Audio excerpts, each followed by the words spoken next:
Okay, hello everybody. Thank you for joining us tonight for Steiner and Kindred Spirits. I'm Laura Scapitici from the Anthroposophical Society in America, and we're so glad you're joining us tonight. We're here to talk about this fantastic book and Steiner and his kindred spirits over time. So if you're just getting on the call now, if you can type into the Q&A where you're calling from. We have people from Massachusetts and Vermont and Honolulu. That sounds so lovely. Colorado. Anybody else joining us, you could type in where you're calling from. And we're gonna just get started in a second. And I just wanna say, I feel so lucky to be here with you, Robert. I've heard you speak before, and it's always such a pleasure. And I'm just really looking forward to digging in to this topic. And anyway, thank you for joining us today. And so this is one of your newest books, and I know you have a long list of books and articles behind you, and a great residency and administration at the California Institute of Integral Studies in San Francisco. And I don't know if there's anything else you want to share with us about yourself, but I've just felt so lucky to have your humor and your knowledge and all of these things coming onto this webinar. So thank you.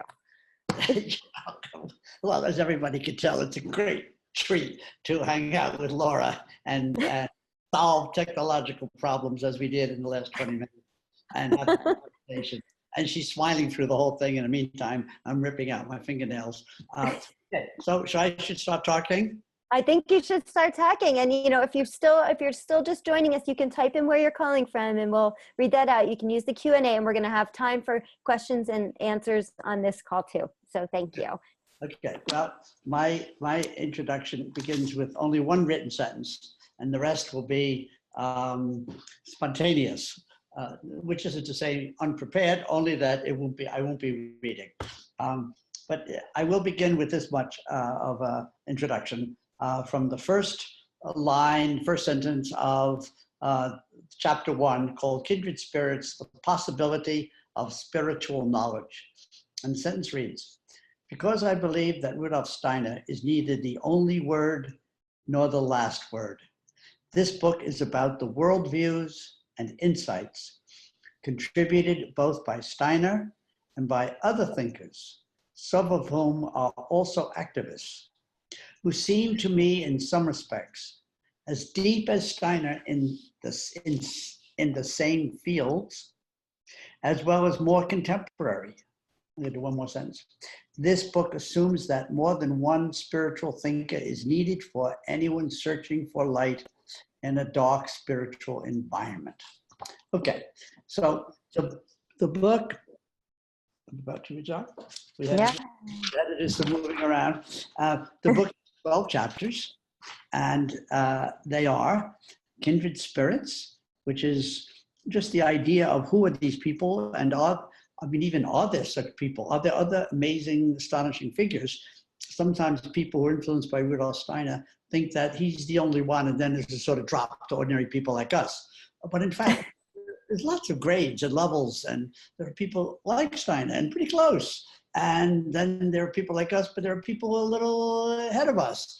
And then there are lots of people in between. So Steiner has a similar sort of graded reality in sort of in the spiritual world. So he has Trinity, but then he has Krishna and Buddha, and he has bodhisattvas, and he has archai, these spirits of the time. And it's a very well populated spiritual life or spiritual world. And I think that the spiritual guidance is also well populated. There are fabulous figures out there, men and women, some past, some present. I know people always think that, you know, prophecy and revelation came way back in BC, but it's really, you know, it's still happening. We have these amazing figures all the time. So that's chapter 1. It's a plea for the Steiner people to look around and see there are other Steinery type people, and then for everybody else who's influenced by Dalai Lama, Gandhi, Aurobindo, whatever, take a look this way. If you want to be impressed, this is a person who can do it for you. So then there's a chapter called Steiner Alone, which is, it really goes from his birth to his death. and his achievements and the problems he solved. And whenever he was asked to solve a problem, he took it up. He took it as a karmic task. So he took it up and did everything he could, and he had no doubt spiritual direction and spiritual influence, but he also had amazing patience and more than patience. He had a sense of the urgency of the tasks that he took on. He had to solve these problems. People were suffering because of these problems. So he was really tremendously serious and fabulously blessed by predecessors, by Goethe, by HPB, Madame Blavatsky. He had a good relationship with Edouard Schuré. And then he was involved with artists, Kandinsky.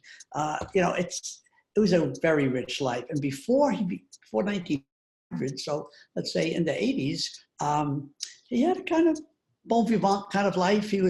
I would say he was an adjunct professor. He was teaching in the night school and hanging out with Marxists and feminists. In fact, my friend Chris Bamford is writing a book on the women whom he knew, all of whom were feminists and fabulous Marxists and other kinds of ideologies. So the life is almost impossible to take in. The number of activities, just 6,000 lectures and 350 volumes and innumerable friends. The only bad thing is he traveled around Europe all the time, but he didn't travel to Asia and he didn't travel to the United States. And that's kind of sad because it made him make some statements that we wish he hadn't made if he had more direct experience. But he's a European, and Europe is, very impressive, and also was heading toward a crash, which he wrote to my friends in Berlin, saying, I'm really worried. Okay, then there's a chapter called Philosophy, and I take the opportunity to talk about his philosophy book in relation to 3 American philosophers who are a little bit like him philosophically, that they're joining spirit and matter. They're positive. They have a great sense of history and evolution of consciousness, and they were influenced by Darwin. Not so much Emerson a little bit, who sort of came toward the end of his career, but certainly James and Dewey and Royce, and so that's kind of fun to do. And then there's a chapter called Krishna, Buddha, and Christ. And this is the one that could make a few people close the book, because he talks about these beings and involved with each other in the spiritual realm before they, not on earth, but in another realm altogether. And so if that's true, then, all this thing about the separate religions, it sort of misses the point. When they're working together and we're working against each other, that's kind of embarrassing. And so it's very exciting to read him, if you can believe it, or if you can even consider it. You don't even have to believe it. It's kind of edifying to consider the possibility that part of Krishna went into Jesus at his birth, and part of Buddha. In fact, he says Buddha's subtle body was chanting peace on earth at the nativity of Jesus. Well, that's something new and something to consider.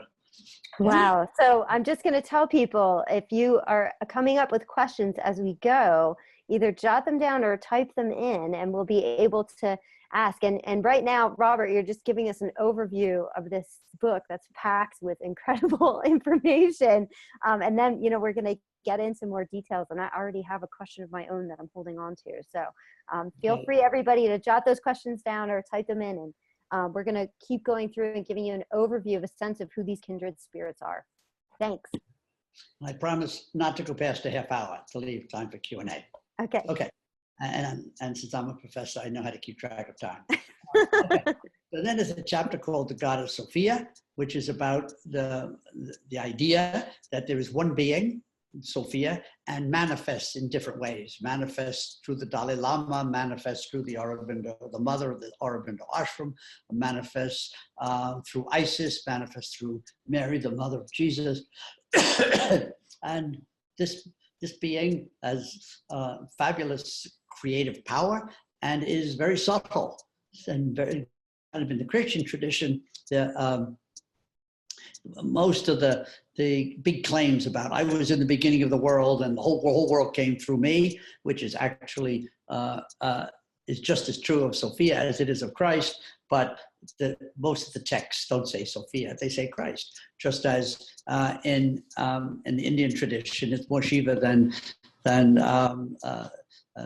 Shakti, and in the Dalai Lama is a masculine, and people lose track that he's the incarnation of Avalokiteshvara, which is a bodhisattva and in the lineage of Tara and Kuan Yin. So this is all Sophia. That's in that chapter, and it also has some contemporary. It has three contemporary, three contemporary spiritual teachers, thinkers. Teilhard de Chardin and Thomas Merton, who have a deep connection to Sophia. It also includes Jung, who has this idea of the goddess as an archetype. Okay, then I have a chapter called God, Evil, and Suffering, which is, of course, the terrible problem is how come the world is such a mess and so many people are suffering, and just read the papers and you'll see, and how come God's supposed to be good and why does he allow that? And this is the problem of theodicy. It's been going on for a long time.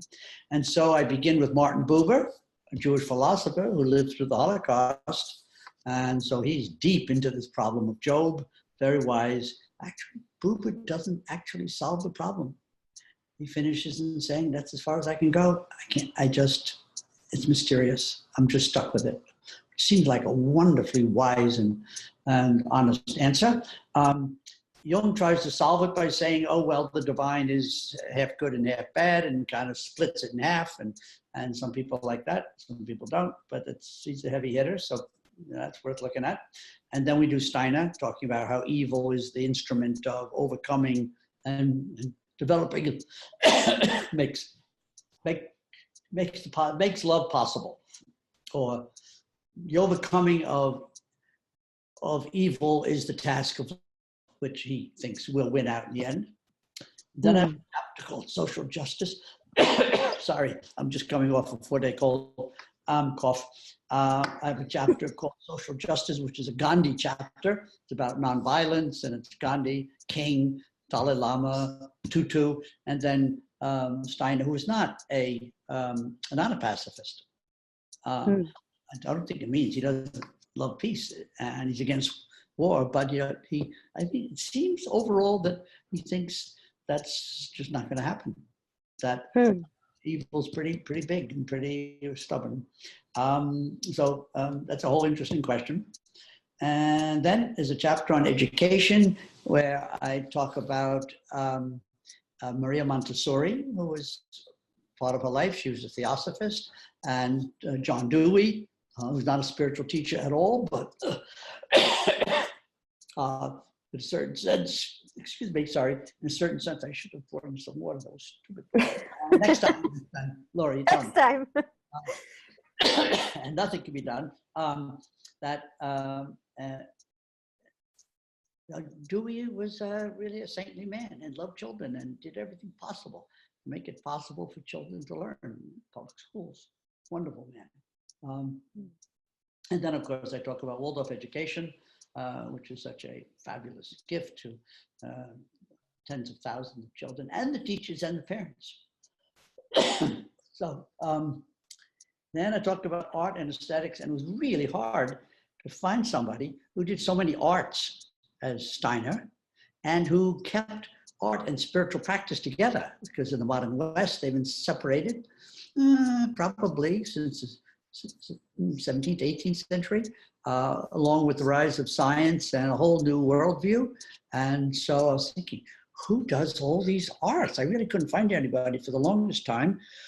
And then, of course, it hit me that the one really great artist is Rabindranath Tagore, who is was a poet and a dramatist, won the Nobel Prize in 1912. Wrote music, wrote 300 songs, one of which is the national anthem of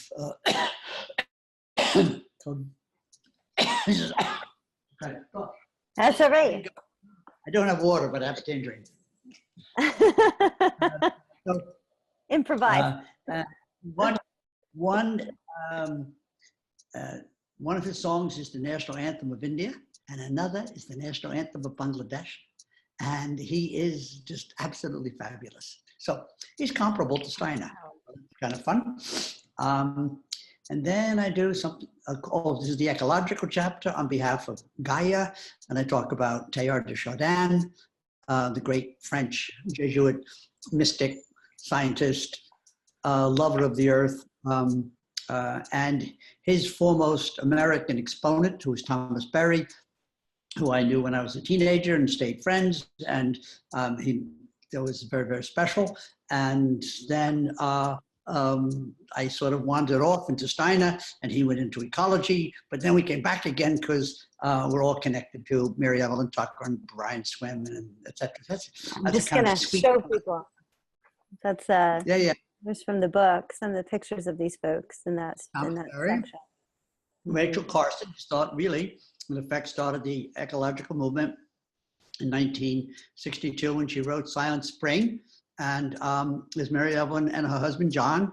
Sean Kelly, my friend who created and runs a program called Integral Ecology, which is the term that the Pope uses in his encyclical, Laudato Si, comes from Thomas Berry to, okay, I'm going too fast. And there's Brian Swim, my friend and colleague, and Elizabeth Allison. That's a great collection of characters, and they're all these people. No, except for Rachel, they're all close. They're all Thomas Berry. You know what's so interesting is that these chapters are broken into different topics, and Steiner is connected to all these topics. I mean, that's like one of the outstanding, perhaps different things about him is that he's got his fingers in like every pot, and so, right? According to what he was asked to do. Right. He didn't initiate things. Well, that's not true. On his own, he initiated his lectures on karma and rebirth. Or you could say he didn't do it on his own. The spiritual world asked him to do. And on his own, he created the General Anthroposophical Society. He reorganized the society in 1923. You could say he did that on his own. And then he joined his karma to the karma of the society, which makes me pretty nervous. So then the last chapter is spiritual practice. And I talk about how I try to live within the worldview and attitudes and awareness of the Hindu who, according to Sri Aurobindo and the mother, and Buddhism, according to the Dalai Lama, and Christianity, according to Teilhard de Chardin, and then anthroposophy, which is the fundamental commitment of which all the others are, somewhat subordinate. Yeah. Okay. I'm now have had a tangerine. I've stopped coughing, and I finished 10 minutes early, which is very unsafe last day to mention time. But I see you looking at me, and I know you're worried about whether I'm going to go on for 2 hours. Okay. No. Okay. I'm so not worried, and I don't think anyone would mind. But I do want to see if people have questions and what they've been thinking about in relation to this. I just want to kick it off. One of the questions, I heard you say that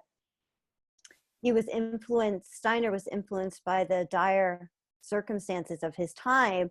Do you feel like it's obviously some of the social activists, like we know Martin Luther King and Gandhi, influenced by that. But do you feel like other people in this book, are they all inspired by the dire circumstances of their time? Do you know? Some of them were more theoretical and others were more activist.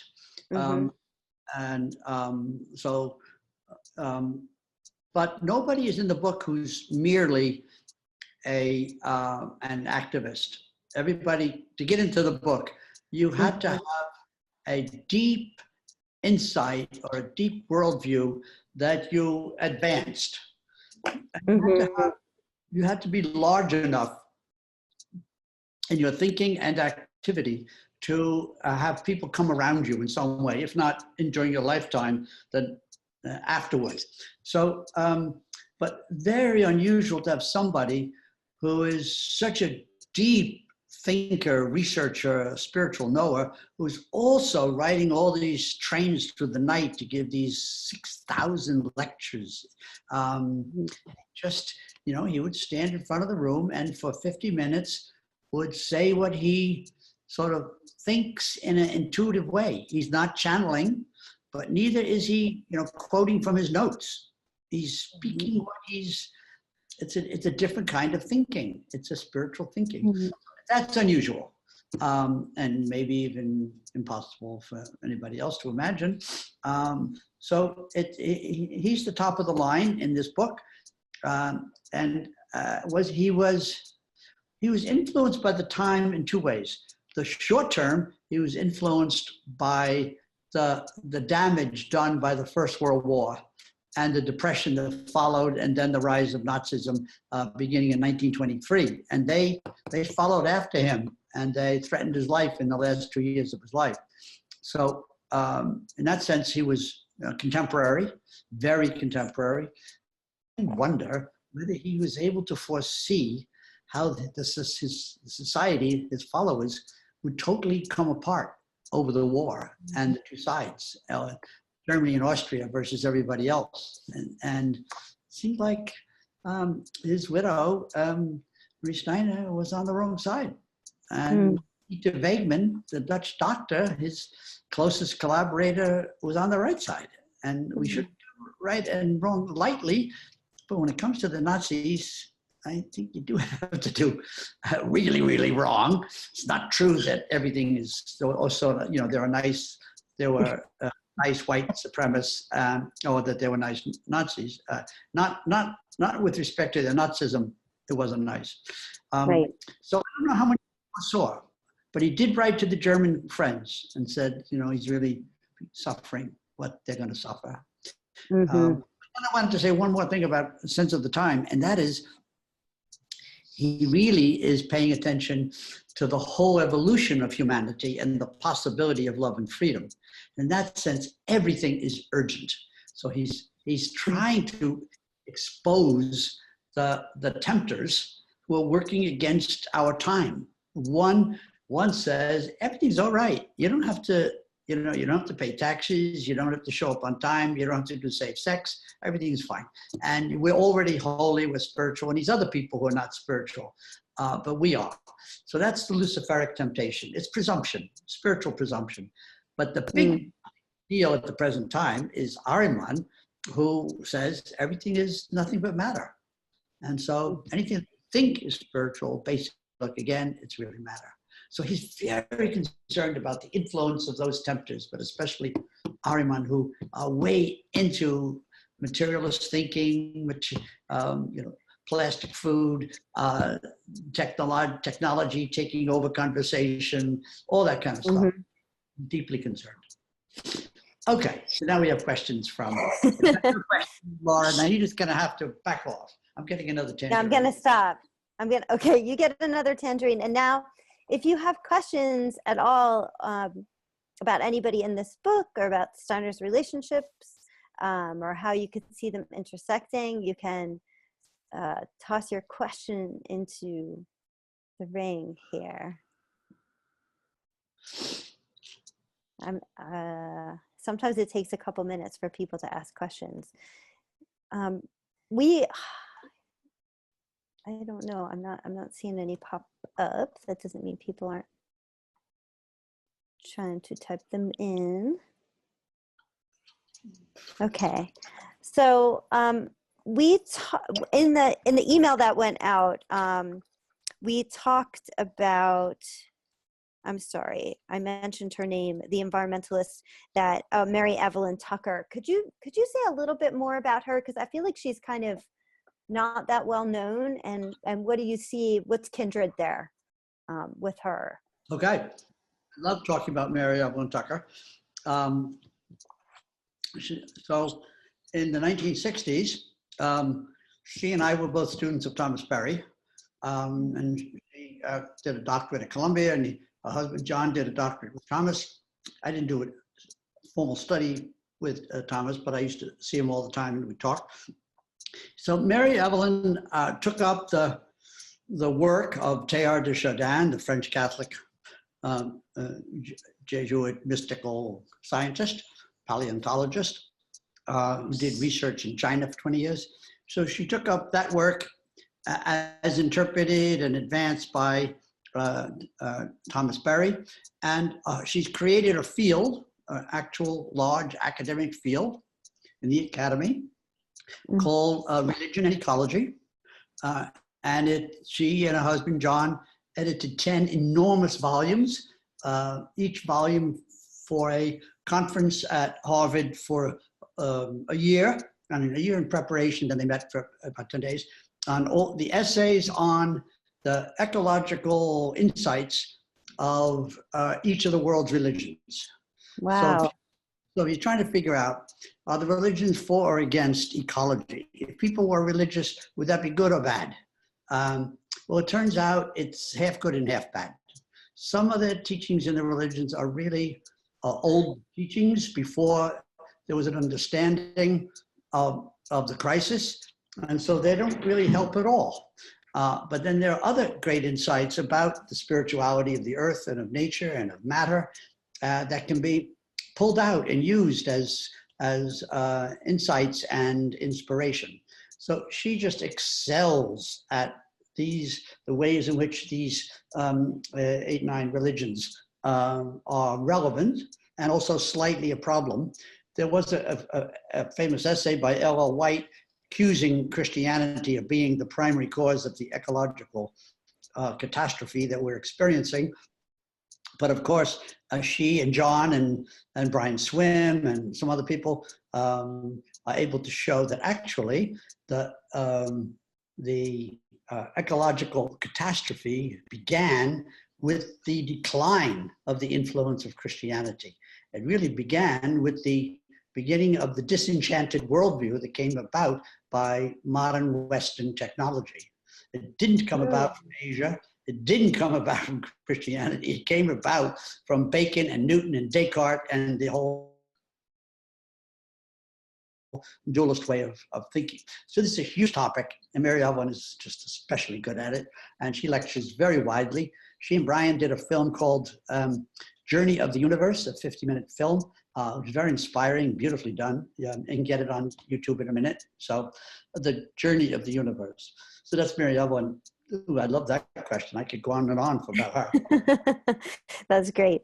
Okay, good. Yeah, I just wondered a little bit more about her and what she was doing, and that's such a great analysis to look at those influences. Okay, if you have a question, okay, I see somebody's raising their hand, and sometimes I can see that, and sometimes I can't. Let me see here. Okay. Okay, I think I can allow this person to talk. Let me see how that works. Oh, nope, I can't do that, but I have her question right here. Okay, so Angela from Atlanta is asking a question. She's wondering if you can say anything about Jung's Red Book and what Dr. Steiner might have thought about the process of conversing with one's soul artistically in order to know thyself. Now that I don't know exactly what that question means, but that's a Jung Steiner. What would Steiner say about this? Yeah. What would Steiner say? Hello, Angela. Okay, so that's not an easy question. Can you tell us what Jung's Red Book is? Like, I don't even know what that is. So. Oh yeah. If I could go down a floor, I would be able to hold it up.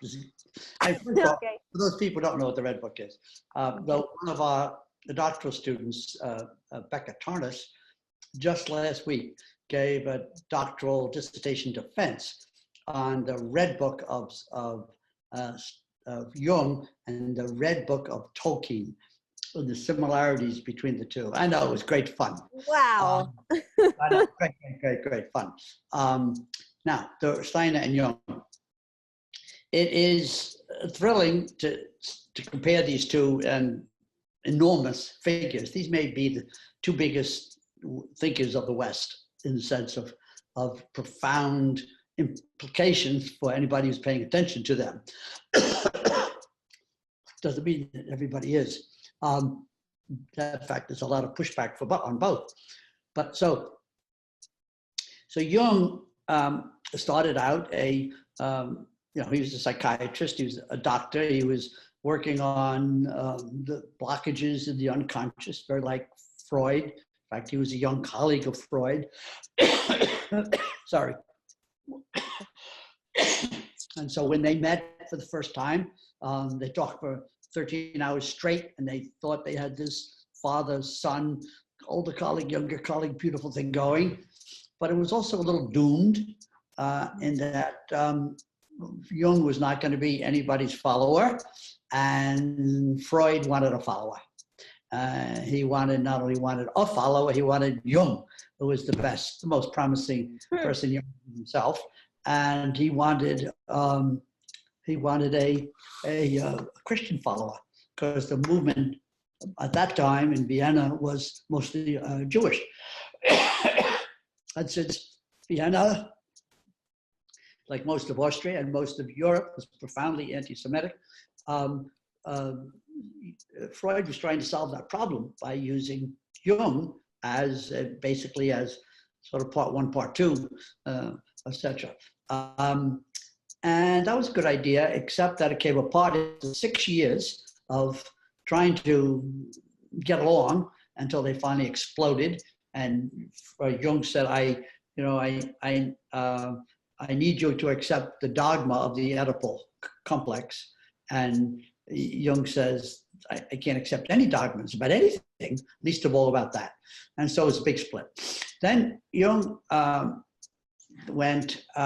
tried to figure out the structure of his own psyche, of his own imagination. He wanted to know, so he had studied archetypes, he had studied myths and symbols around the world. He had begun, he went much deeper in subsequent generation, 5 more generations.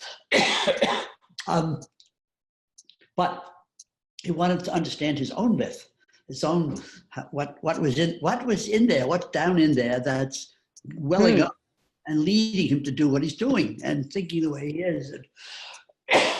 So he then spent 3 years basically playing with dolls and toys and games from his childhood, trying to recover his psychological childhood. Of course, somebody like a Freudian would say, well, obviously this person had a breakdown. He couldn't handle his own rational life, and he went into the unconscious. But so it's during this time that Jung worked on the Red Book, which is the most, I would say, astonishing paintings, drawings, and calligraphy. Beautiful calligraphy. It's an enormous book. It's 18 inches high and more than 12 inches wide, all color. Calligraphy and paintings of flowers and images of all kinds. Absolutely gorgeous. I mean, just turn the pages. You can buy an inexpensive copy, but without the images. But it sort of misses the point. You have images, so somebody should buy it for some public place that you could look at. It's about 100. I think it's down. It was 200. Now it's $125. And if you're going to buy 5 books, fit 25 each, don't do that. Buy the Red Book instead. It's just really. It's like Steiner's Goetheanum. It's just a complete masterpiece of all these different arts and the weaving of the conscious and the unconscious. Okay, so what is he doing? He's trying to get in touch with the structure and the functioning of his unconscious. What are the archetypes, these structural images, the structure of the unconscious that's controlling to a large degree our rational life. So he wants to go in there and find out about, Saturn and Pluto and the great mother and the old man, and in the self is also is also an archetype. So he's going to try to figure out what are the names of these structures that control our unconscious life. All right. Now, Angela's question is exactly right, because it focuses on Jung's study of the soul.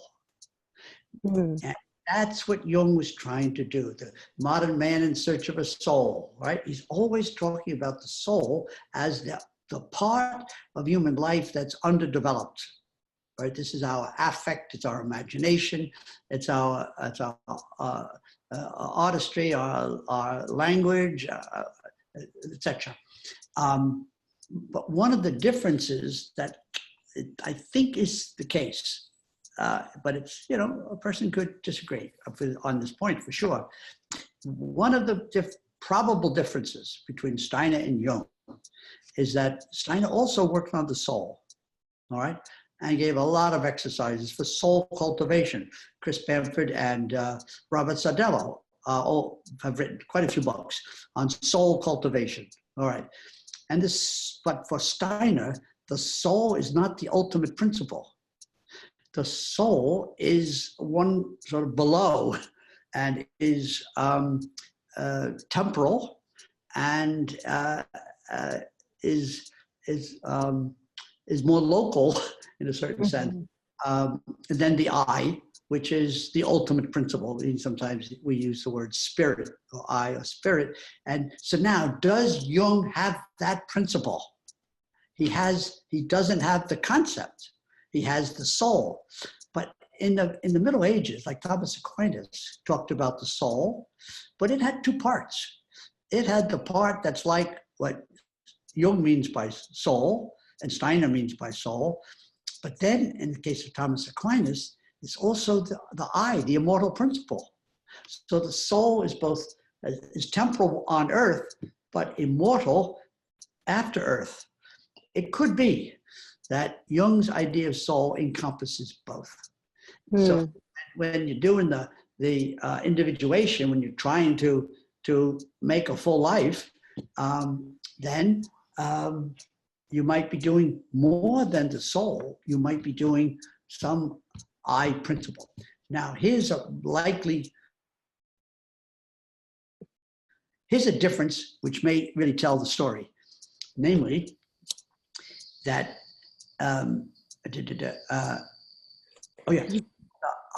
the Steiner is so devoted to the research and teaching about the afterlife and rebirth, that for him, the I, the spirit or I, is an essential sort of building block, an essential component of the human being, the human person, the individuality. He uses the word individuality, or the English translation individuality, for the I, not for the soul, but for the I. Now, Jung, till the end of his life, in Memories, Dreams, Reflections, says, I really don't know about immortality or rebirth. Sometimes he talks as though he does. But then he says, actually, I don't really know. Whereas Steiner says, you know, actually, I really do know. We do know what it's like for them to come back. We do know, we can track it. Then he tells us there's Elijah and John the Baptist. He says, I've done that research. We know this. So that's a big difference. So now, if Steiner had to go to figure out his myth, all right, he would do his physical life, his vital or his etheric life. He would do his soul life, maybe like Jung, but probably not. Would do it differently. But then he would do the I, and he would try to track his multi-lives. He'd try to have some sense of his karma. What did he come here for? And so in the chapter called Spiritual Practice, and under anthroposophy, I don't do everything that Steiner ever said about what we should practice, but I took the opportunity to say something that I think the West really needs, that anthroposophists, I think, should read it to remind them of how special Steiner is, but other people should read it to consider whether it is true that we can develop a sense of our total life, of our biography, of our karma, so that we can say to ourselves, this is what I came to do. I know it really doesn't pay well. Or, and this person is sometimes a pain. But I think we have this, I came to work this out with this person or this community or this gender or this illness. I came to do this. This is my karmic destiny. That's one of the things that Steiner wants us to work on. That Jung has individuation, and he does say, and Hillman says, we do have Hillman calls it a soul's code. It's a good term for it. A soul's code. CODE. Yeah. And Jung wants, in our individuation process, he wants us to proceed, in a goal-like way. But he doesn't really think that there's as much going on as there is according to Steiner, who says everything's going on. Thanks for the question, Angela. A great question. Thank you so much. Really okay. Wow. Yeah. And what a great answer. It was such a full answer. And, makes me want to go back into this chapter and really read the spiritual practice chapter again. I just thank you for that. That way of looking at one's life and what you came here to do. That was really beautiful. I do have another question. And that's about, now this is asking about two people that I haven't heard of. But Beth is asking, how about Ilya Delio and Elizabeth Johnson? Yeah, so there's a question about that. I don't know what the question is. If you want to clarify that a little bit, but maybe you've got it, Robert. So you want to? Yeah. So I never tell us though, because I don't know. Tell me. I would never leave you out, Laura. Thank you. Really, that would be a big mistake. Not to say, but impossible. Okay. So I don't know either. All right. They're both Catholic nuns. Ilya Delio is a very deep student of Thomas Teilhard. Okay. Too, but really Teilhard de Chardin.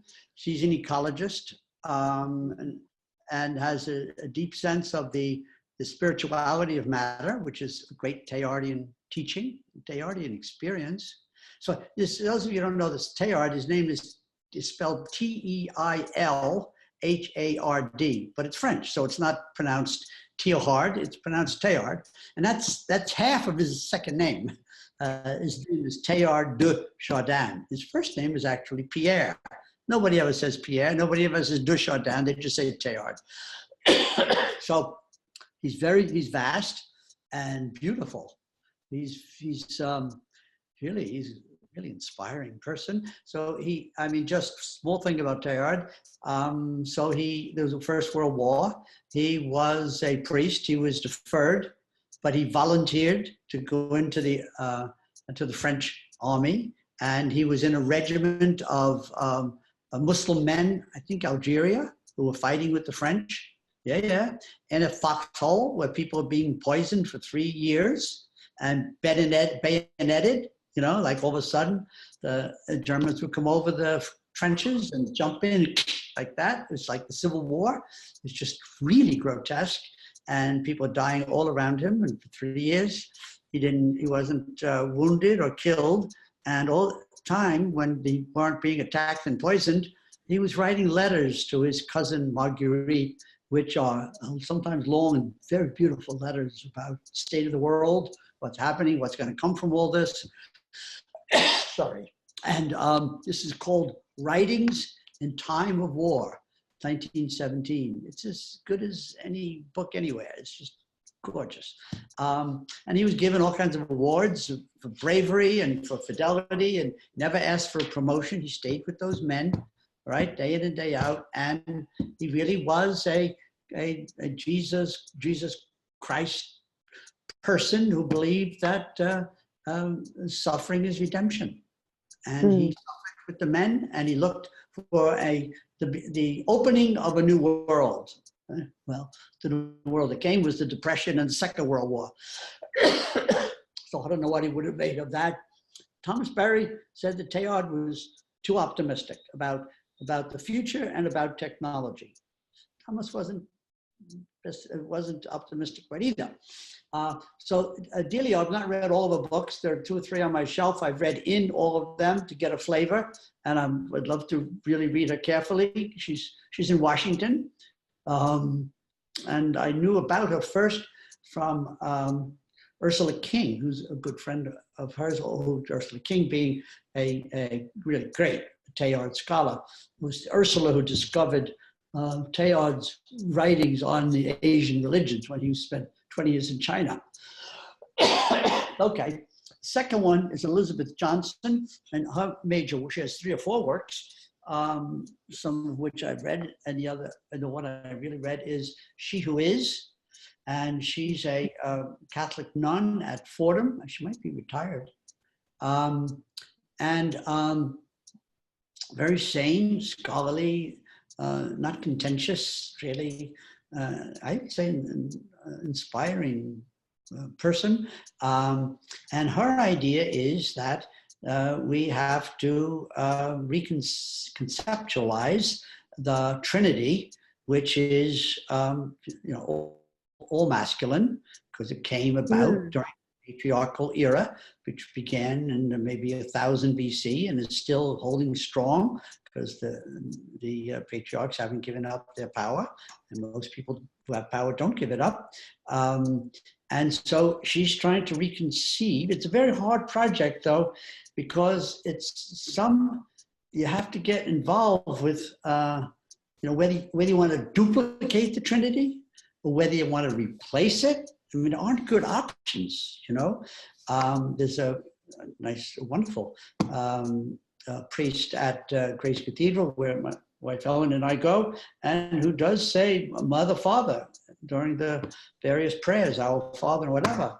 And it's awkward, but then again, saying thee for he and she is awkward and necessary. So this is a transition that we're working on. Chris Bamford is working on it. Robert Powell has books on it. Of course, the great is Valentin Tomberg. And that whole is an anthroposophical. Sophia stream is very profound, especially Tomberg. Not everybody approves of Tomberg, but they should. And so Elizabeth is important. I call her Elizabeth, though I know her, I don't. Elizabeth Johnson is important because of the important work that needs to be done in the Christian and specifically Catholic tradition. There's 1 billion Catholics, and half of them, or 51%, are women, and they're stuck with the conception of the divine, which is entirely masculine. And it's awkward. It's just like now, if we hear sentence after sentence with him and him and him and him and man and man and man, it's jarring. It's just like, who wrote this? On a good day, you would only have to deal with that. It was written before 1970. But anybody who writes he and man, man, man after 1970, didn't get the email. So he really not good. And so she's doing an important project, but it's not an easy project. And so to my mind, this is mostly an anthroposophical discussion, the person from whom I've learned the most and who is most careful and beautiful and brilliant and every good thing is, DeBoss, Michael DeBoss, D-E-B-O-S, and it's called, I've got all these similar titles. It is called Mary, Sophia, no, see, there's a book a great book called Thomas Schipflinger called Sophia Maria. And I think DeBoss is almost the same. Anyways, it's no trouble. Michael, look it up. D-E-B-O-S. Yeah, you're going to double tap. You go ahead. D-O-B-E-S. D-E-B-O-S. Got it. I'll look it up. Yes. I don't know. I can't find it yet, but we'll get it to you, everybody, in the email.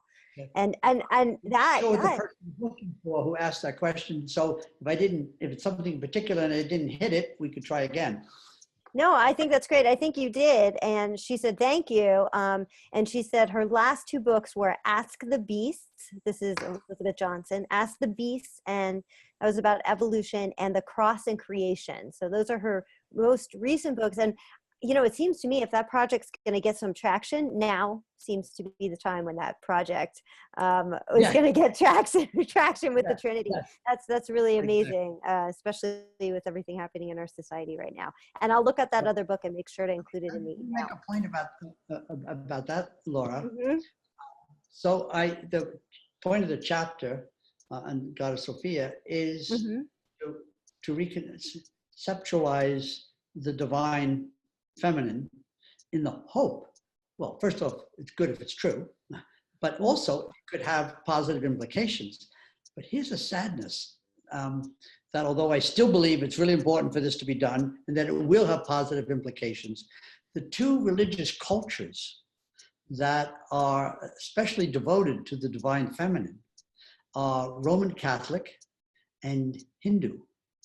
They both have horrific records of treatment of women, most particularly the Roman Catholic Church, where there are no women priests. Right. And the wonderful Pope, has not yet taken on that problem.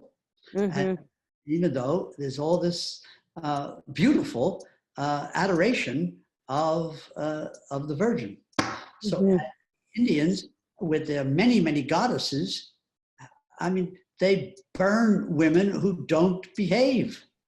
Yes, and they get away with it. They pour gasoline and they light it on women who don't behave. So you see I'm activated. Somebody, Beth Begley. She was the one asking about Elizabeth Johnson. Beth got us on this roll. Okay, so other people have questions. They don't have to be necessarily about those in the book. They can be about people you have questions about and their relationship to Steiner, anybody that you've been interested in, anyone that's on the call. So feel free to jump in here and ask some more questions. I'm trying to think if there's any. I don't see anything coming up right now, but I'm sure other people are going to have questions too. Let me just keep looking. Here we go. Okay, Scott has a question. Could you talk about the Divine Sophia connection and the Dalai Lama and others that you mentioned? Can you provide some examples of how they manifest her essence in the world?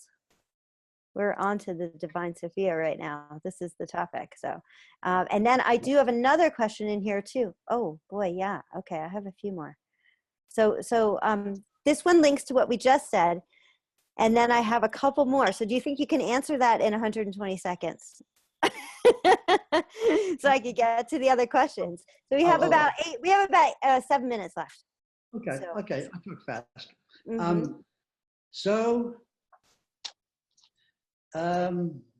you want me to read it again? I'll read it again. I have it. Yeah.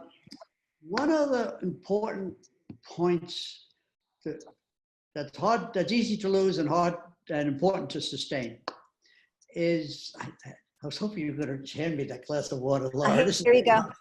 Cheers. I wish I could. I'm trying to say something important. You just be silent. No fun.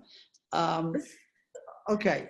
One of the really important points, and the one that we should try not to lose, is that the Sophia is essentially, not accidentally, but really, really subtle.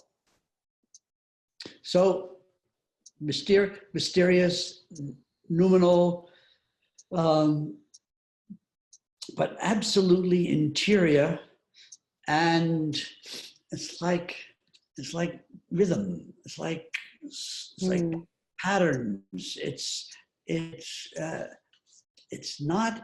never loud. It's the loud stir. It's always a little bit in the shadow, not shadow as in Jungian shadow, Shadow as in it doesn't attract the light. You have to look. So the Dalai Lama is a manifestation of Avalokiteshvara, the Bodhisattva, who is Kuan Yin, the divine feminine. So it's not the historical Buddha. It's the tech world agrees with what you're saying. My phone, I don't even know where it is. We're gonna just ignore it. It's just a little ding of agreement. It's like for a second to ignore a phone call. Anyway, I'm sorry. Yes, so, you know. So when we try to figure out how is the Dalai Lama Avalokiteshvara, and how is Avalokiteshvara Kuan Yin, and how is that the whole feminine, the feminine Buddha in its most subtle and mysterious and profound manifestation? Well, it's not obvious. It's not intended to be obvious. So that how is the mother of Jesus, Sophia? Well, it's not by the biographical facts. It's by the paintings of Raphael and Fra Angelico. It's by the mystery of that being who can't be summarized and photographed. So, wow. In the case of the mother of the Sri Aurobindo ashram, so I could tell her biography. I'm just recently read an 18-page chronology of her biography, and all those facts are important and they're all true. And it is also true that when Aurobindo, who was in Pondicherry, and she came from Paris, she was Egyptian, Turkish, Jewish, went to Pondicherry, Southeast India, to meet him. He said the mother, which is the name he gave her, why? Because she wasn't just Mira Richard or Mira Alfasa, because she was a manifestation of Shakti. In fact, if we did it correctly, orthodoxly, we would say that she is the mother. That is to say, she always was the mother. So it's like in Chochmah, in the Hebrew scriptures, wisdom, capital W, wisdom says, I was there at creation. I was there when God created the world. So she's outside of creation. Then she enters into creation. But what it says in John's gospel, in the beginning was the Word, and the Word was with God, and the Word was with God, all right, with the Father. And then it says, nothing came to be that did not come through me. The same is true of Sophia, that she was there at the creation, and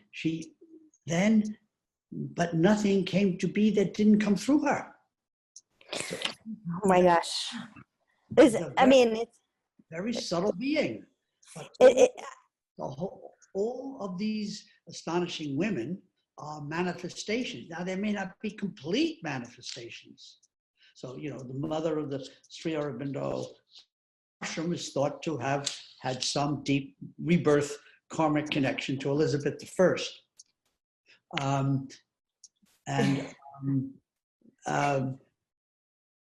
There again, that's an amazing person whose karma is sort of out of size, almost impossible to imagine. And we still sort of marvel. So we have 1 minute left, and we have at least 2 more questions. So I'm wondering if ask them to email them to me. I can do that. I'm gonna read them out just so people know that these questions are out here. And if anybody wants to stay on, they can stay on another minute, because that's okay with me. If it's okay with you, do you have another couple minutes, or you need to go? Okay, okay. So the person who's coming to get me. Okay, so I also think that we need a larger discussion on the divine feminine with some multiple perspectives and viewpoints, because this is obviously super. Right. And I'm thinking of Mary Stuart Adams too. So we'll talk about that more. So anybody who's interested in that, shoot me an email, let me know. Okay, so 2 more questions. One is, how does Steiner and his teaching relate to modern spiritual teachers such as Eckhart Tolle and Thomas Merton? And then I'm just gonna read out the other question, and I think we should probably wrap up. But here's the other question. If you had also done psychology, okay, let's see. Okay, let me see. Here's the comment. It's great to have someone like Robert who can think across all these fields. Question, if you had also done psychology, there's Jung, of course. Would you have considered Abraham Maslow and his insight into self-actualization and self-transcendence? So we've got 2 questions. One about modern spiritual teachers like Eckhart Tolle and Thomas Merton, and then this other one about Maslow. Would you have included Maslow if you had been looking at psychology? Yeah. So, and if anyone has to go ahead, and we're just going to stay on. I'm going to call it in 4 minutes. So we'll be at 5:35 or 8:35, wherever you are. I'm going to call it in 4 minutes. Okay. To the person in the room with you, thanks for your patience. If we didn't have Jung, Maslow would be really important. But we have Jung. But if people don't want to go as far as Jung, Maslow is the best place to go. It's transpersonal. He was he and Stan Grof were 2 of the 3 founders of the transpersonal. So yes, he said he had a whole lot of time at Jung, at Evelyn with Stan Grof and etc. So he's part of that whole network. I don't know Tolle's work at all. I know some people do, but I don't. Then the question was Thomas Merton. Thomas Merton. Thomas Merton is a mystic. Is totally not esoteric. If you read Pamuk, P-A-M-U-K, his book on the hidden Christ of Thomas Merton is Sophia. A beautiful, beautiful. Thomas Merton is he's amazing. He keeps escaping. You think you've got him, but there's another dimension, another and another. He's really a creative person, and deeply spiritual, mystical, and wonderful and honest. That's great. Okay, so thank you for setting this up and making it happen. It's all fun. Thank you. And we have a question about Elizabeth Rita and Ida Wegman on here, and I'm going to send that one to you because that's a hot topic right now, and maybe you can email on that one. Send that one to Chris Bamford. Okay, I will. It's about this rehabilitation, and again, I feel like we had some sort of theme emerging through this, and I just want to thank everybody for their amazing questions. And you for your incredible answers and for writing this book. It's just such a resource. And, we're supposed to be cultivating interest in the other, and you've really done that. And I thank you for that. And I hope that has awakened or just extended our interest in the other and that important quality through this webinar. So thank you so much. That's really beautiful. And thank you everybody for coming on the call today. And I see a couple more questions I missed here too, but anyway, thank you everybody so much. And thank you, Laura. Thank you so much. Bye everyone. Take care. Bye. Thank you.